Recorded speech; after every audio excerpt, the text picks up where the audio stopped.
চাঁদ মানব ইতিহাসের এক বিস্ময়কর অধ্যায়। শতাব্দীর পর শতাব্দী ধরে মানুষ তাকিয়ে থেকেছে চাঁদের দিকে। কেউ দেখেছে দেবতা, কেউ প্রেম, কেউ রহস্য। কিন্তু 1969 সালের সেই দিন ইতিহাস বদলে যায়। মানুষ প্রথমবারের মতো পা রাখে চাঁদের মাটিতে। কিন্তু তারপর আর কেন মানুষ চাঁদে যায়নি, নাকি গিয়েছে? আজকে আমরা জানব চাঁদকে ঘিরে সব জানা অজানা সত্য আর রহস্য। এই রহস্যগুলো জানতে ভিডিওটির শেষ পর্যন্ত দেখুন। আমি জাহিদ আছি আপনাদের সাথে। আপনারা দেখছেন অরবিট টেলস।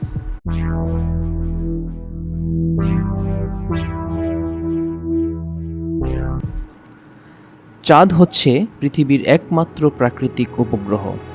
পৃথিবীর চারপাশে এটি ঘুরছে গড়ে 3,84,000 কিলোমিটার দূরত্বে। এর ব্যাস প্রায় 3,474 কিলোমিটার, অর্থাৎ পৃথিবীর প্রায় 1/4। চাঁদ নিজের আলো দেয় না, সূর্যের আলো প্রতিফলিত করে।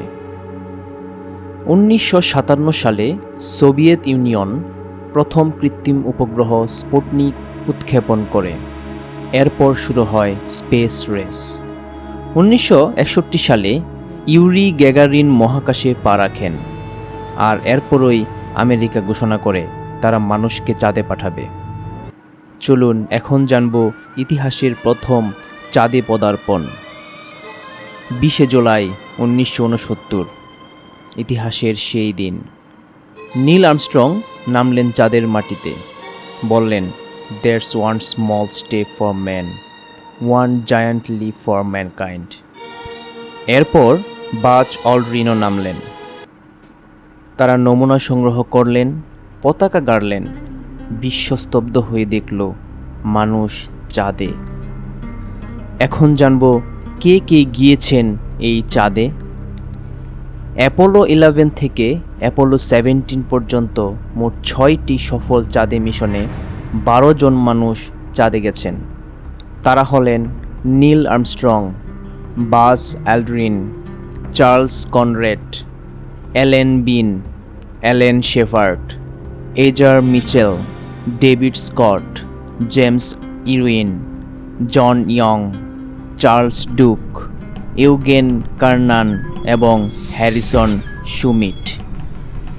এখন জানব চাঁদে পাঠানো রোবট সম্পর্কে।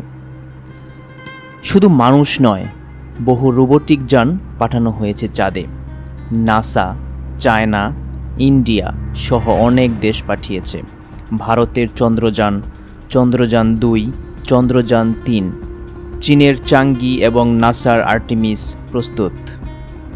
চলুন এখন জেনে নেওয়া যাক এরপর আর কেন মানুষ চাঁদে যায়নি। মানুষ 1969 থেকে 1972 সালের মধ্যে মোট 6 বার চাঁদে গিয়েছে এবং এরপর আর কেউ চাঁদে পা রাখেনি। এই প্রশ্নটা বহু বছর ধরে বিজ্ঞানপ্রেমীদের, ষড়যন্ত্র তত্ত্বকারীদের এবং সাধারণ মানুষের মনে গেঁথে আছে। এরপর আর কেন মানুষ চাঁদে যায়নি? এর বেশ কিছু কারণ রয়েছে। এর মধ্যে 1 নাম্বার, প্রযুক্তিগত সীমাবদ্ধতা নয়, বরং আর্থিক ও রাজনৈতিক কারণ। চাঁদে মানুষ পাঠানো শুধু প্রযুক্তিগত দিক থেকে নয়, অর্থনৈতিক ও রাজনৈতিক দিক থেকেও বিশাল এক কাজ। নাসা-এর অ্যাপোলো মিশনগুলো ছিল অত্যন্ত ব্যয়বহুল। মাত্র অ্যাপোলো প্রোগ্রামেই খরচ হয়েছিল প্রায় $25.4 বিলিয়ন 1973 সালের হিসাবে, যা বর্তমান মুদ্রার হিসাবে প্রায় 150 বিলিয়নেরও বেশি। সুতরাং মানুষ চাঁদে না যাওয়ার প্রধান কারণ ছিল অর্থনৈতিক ও বাজেট সংকট। দ্বিতীয়ত, রাজনীতি এবং স্নায়ুযুদ্ধের অবসান। চাঁদে যাওয়ার পেছনে মূল মোটিভেশন ছিল স্নায়ুযুদ্ধ বা কোল্ড ওয়ার। আমেরিকা ও সোভিয়েত ইউনিয়ন মহাকাশ প্রতিযোগিতায় লিপ্ত ছিল। কে আগে চাঁদে যাবে, এটা ছিল মর্যাদার প্রশ্ন। আমেরিকা যখন 1969 সালে সফলভাবে মানুষ পাঠালো, তারা মনে করলো আমরা জিতেছি, তাই এরপর আগ্রহ কমে যায়। তৃতীয়ত, জনসমর্থনের অভাব। 1969 সালের পর সাধারণ মানুষ মহাকাশ ভ্রমণের প্রতি আগ্রহ হারাতে থাকে। তাদের প্রশ্ন ছিল, চাঁদে গিয়ে আমাদের কী লাভ হচ্ছে? এই ক্ষয়িষ্ণু জনসমর্থনের কারণে সরকার নাসা-এর বাজেট কমিয়ে দেয়। চতুর্থত, উদ্দেশ্য পূরণ হয়ে গিয়েছিল।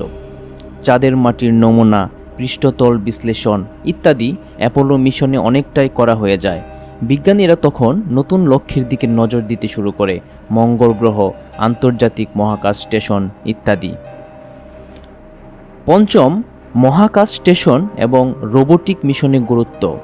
2000 সালের পর নাসা, এসা, রসকসমস, জাজা সহ বহু সংস্থা মানব অভিযান বাদ দিয়ে রোবোটিক মিশনে বেশি জোর দেয়, যেমন Mars rover, lunar orbiter, Artemis programme.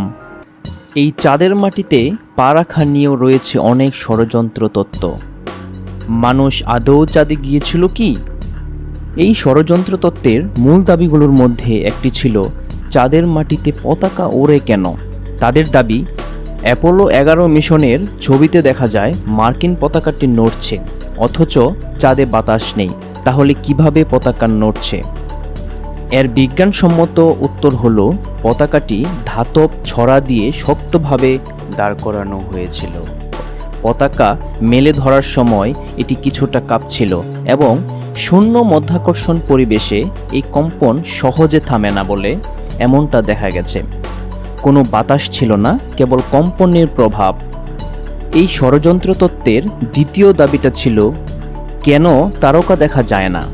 তাদের দাবি, চাঁদের আকাশে কেন তারা দেখা যায় না ছবিতে? মহাকাশে তো কোনো আবরণ নেই, তাহলে তারা দেখা যাচ্ছে না কেন? বিজ্ঞানসম্মত উত্তর হলো, তারা তো আছেই, কিন্তু ক্যামেরার এক্সপোজার সেটিং ছিল আলো ভরা চাঁদের পৃষ্ঠ এবং মহাকাশচারীদের উপর ফোকাস করতে, তাই দুর্বল আলো থাকা তারা ধরা পড়েনি।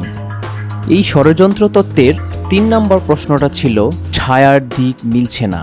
তাদের দাবি, ছবিতে ছায়া পড়েছে ভিন্ন ভিন্ন দিকে, যা প্রমাণ করে যে বহু আলো ব্যবহার করা হয়েছে, যেমন সিনেমার সেটে হয়।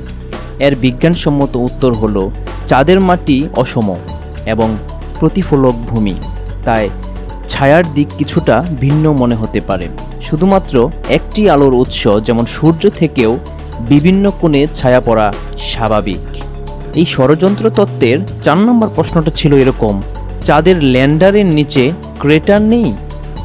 তাদের দাবি, লোনার মডিউল নামার সময় ইঞ্জিনের প্রচণ্ড ধাক্কায় চাঁদের মাটিতে গভীর গর্ত থাকার কথা, কিন্তু দেখা যাচ্ছে না।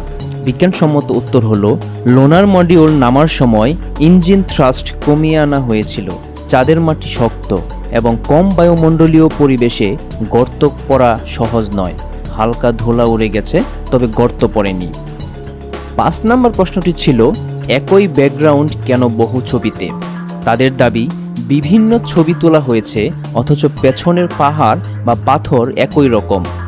এর বিজ্ঞানসম্মত উত্তর হলো, চাঁদের দৃশ্যপট প্রায় একই রকম এবং বড় পাথর বা পাহাড় দূরে থাকায় স্থান পরিবর্তনের পরেও তেমন পার্থক্য দেখা যায় না। ষড়যন্ত্রকারীদের আরও কিছু দাবি, নাসা স্ট্যানলি কুব্রিককে দিয়ে মুন ল্যান্ডিং ভিডিও তৈরি করিয়েছিল। এত কম প্রযুক্তি দিয়ে 1969 সালে চাঁদে যাওয়া অসম্ভব। অ্যাপোলো মিশনের কোনো তথ্যপত্র নাসা হারিয়ে ফেলেছে।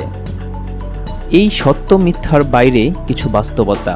অ্যাপোলো মিশনের হাজার হাজার ছবি, ভিডিও, স্যাম্পল ও লেজার রিফ্লেক্টর এখনও প্রমাণ দেয়, রাশিয়া, চীন ও ইন্ডিয়ার মহাকাশযানের চাঁদ থেকে নেওয়া ছবিতে অ্যাপোলো ল্যান্ডার ও মার্কিন পতাকার অস্তিত্ব মেলে। চাঁদে স্থাপনা করার লেজার রিফ্লেক্টরের মাধ্যমে আজও পৃথিবী থেকে লেজার রশ্মি পাঠানো যায়।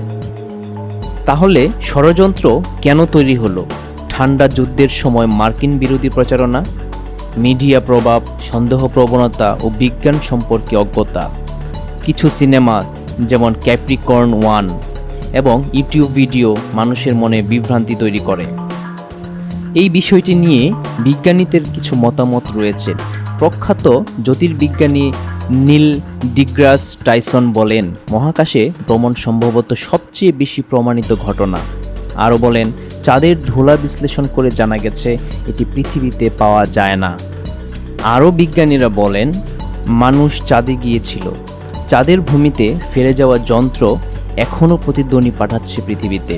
অ্যাপোলো মিশন ছিল বাস্তব, তবে এখন নতুন লক্ষ্য মঙ্গল। এখন প্রশ্ন জাগতে পারে, মানুষ আবার কবে চাঁদে যাবে? এর উত্তর হলো, নাসায়ের আর্টেমিস মিশনে 2025-26 সালের মধ্যে মানুষ ফের চাঁদে যাবে। এলন মাস্কের স্পেস এক্সও নিজস্ব পরিকল্পনা নিচ্ছে। ভবিষ্যতে মানুষ চাঁদেই স্থায়ী ঘাঁটি করবে। চাঁদ ছিল আমাদের প্রথম স্বপ্ন, প্রথম জয়।